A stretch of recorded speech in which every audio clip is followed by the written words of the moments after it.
What's up, what's up, what's up, what's up? How we doing today, people? This is your boy, Just Roy, a.k.a. Just, the J to U, to the F to the T. I probably sound real funny saying that shit. But anyway, it's my little, opening monologue. But anyway, Growing Up Detroit, episode 3. But, I want to talk about, and this, I have the funds to do this because, as I said in my previous, growing up poor in Detroit. But we're going to talk, first of all, we're going to talk about the styles of Detroit. Detroit, on the real, I'm going to keep it real, especially when the 80s came out. Boy, I remember when Feli suits came out, that was the shit. I mean, it's like, because back in the day, and quick story, Feli used to be real expensive, but when motherfuckers start making money, they started like, okay, well, I want what they got. If they think I can't get it, I'll get it. That's how it was. When Feli used to be the shit outfits to wear. Feli shoes, Feli outfits, Feli hats. That was the shit. I remember it was just so much Detroit could offer you in styles, the dress codes. Going to Northland Mall, I remember as I got older, when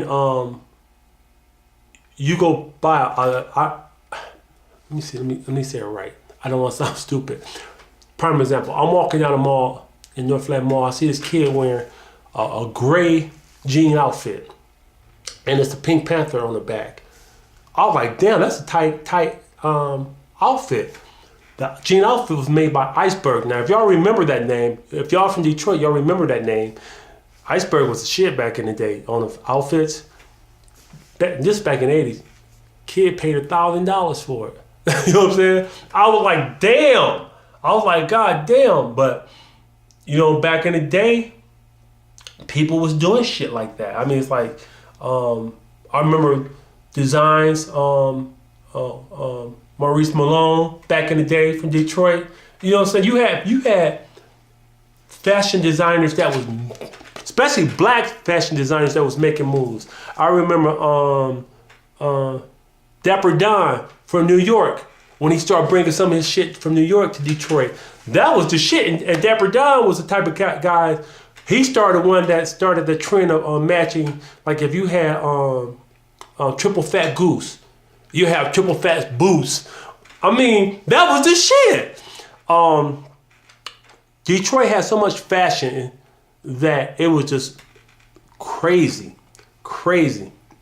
Now, I also remember another store where you can walk in the store with your suits or your outfits, whatever, and pick out the material, and they would make your suit how you want it and match a pair of gator shoes or whatever. I mean, I've had uncles and relatives that I used to go with them, and I'm like, wow, and they spend easily $600-700. You know what I'm saying? Without blinking, because back in Detroit, they used to have to dance the ball, and that's before you really heard of it, stepping. That's what they used to do, go to the ball, and you couldn't step into the ball without being on point. I mean, you had to have your hair right, you had to have your whole outfit right. You couldn't come in, you had to be trimmed just right. There was rules and regulations, and I've never been there, but this is what I've heard, where family members are like, yo, so-and-so came in, busted, people clowned them. That's how it was. Detroit was no joke on the fashion and stuff. And I'm gonna bring it up again, this fashion thing. I want to talk about the TV shows. Well, channels, more or less, not just shows, but the TV channels. The main channels in Detroit was Channel 50 and Channel 20 and Channel 62.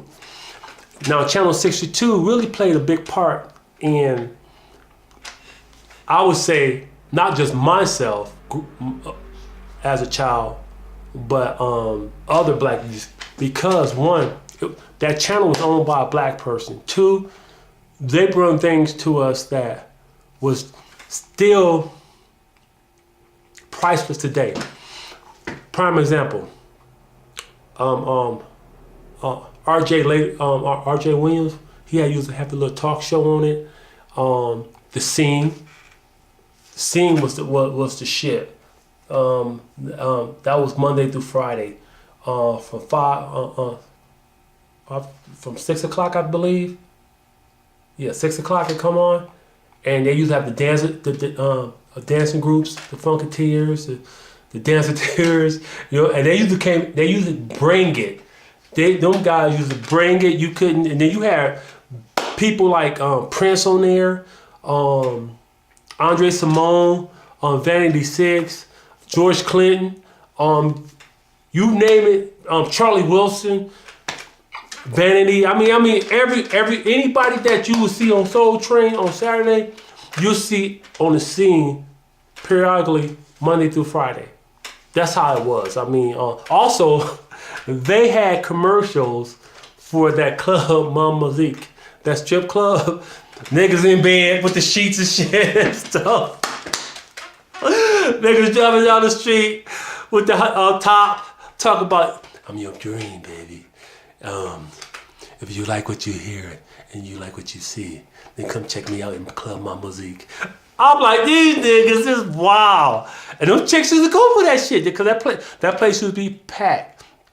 But Detroit, when I said earlier in this segment about fashion and style, you would see so much fashion from the TV show, The Scene.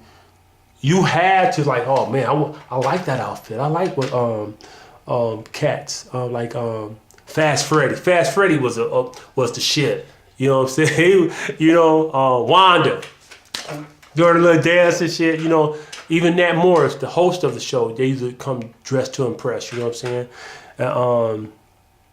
That's how it was. Detroit was a very, I would say, set training city. You know what I'm saying? And you had to keep up the Joneses. You know what I'm saying? I mean, that's how it was. You was there to impress. And ladies loved it, you know what I'm saying? The finger waves, the jewelry curls, all that. But that I definitely, as I've said many times before, good and bad. And this is one of the good things about Detroit. Detroit, even when you go down to when I go down to visit, it still stands out with the fashion and stuff, whatnot. And I definitely love it, But that's my topic for today. Growing Up Detroit, episode 3. Y'all have a blessed day. This is your boy Just Roy. Y'all stay real.